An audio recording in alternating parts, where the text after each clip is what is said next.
ભરતજીએ ગૌમૂત્ર યાવક વ્રત કર્યું છે. ગાય માતાની સેવા કરતા હતા. ગાયને જવ ખવડાવે અને તે જવ છાણ માંથી બહાર આવ્યા પછી વીણી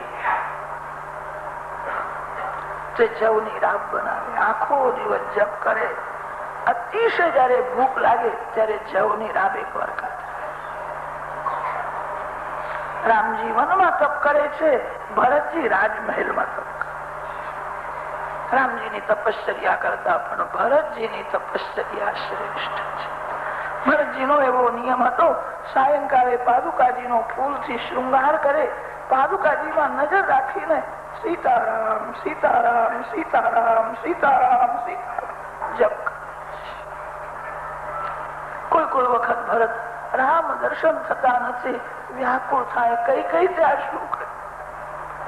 રામ વિયોગમાં સીતારામ સીતારામ કરતા જયારે રડવા લાગે ત્યારે પાદુકાજી માંથી શ્રી સીતારામજી બહાર આવે. ભરતજીને સમજાવે છે, ભરત હું વનમાં ગયો નથી, હું તો ઘરમાં છું.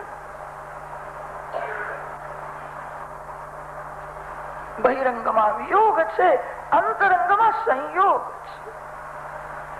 સંપ્રયોગ વિપ્રયોગાત્મક ઉભય વિધ લીલા છે. આપણને રામ વિયોગ થયો છે. રામ વિયોગમાં માનવનું જીવન કેવું હોવું જોઈએ જગતને ભરતજી સમજાય. સંયોગમાં સેવા કેવી રીતે કરવી એ લક્ષ્મણજી આદર્શ બતાવ્યો અને વિયોગમાં જીવન કેવું હોવું જોઈએ એ આદર્શ ભરતજીએ બતાવ્યો.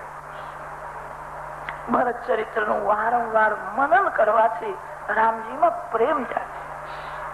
તુલસીદાસ મહારાજે વર્ણન કર્યું છે, ભરત મારા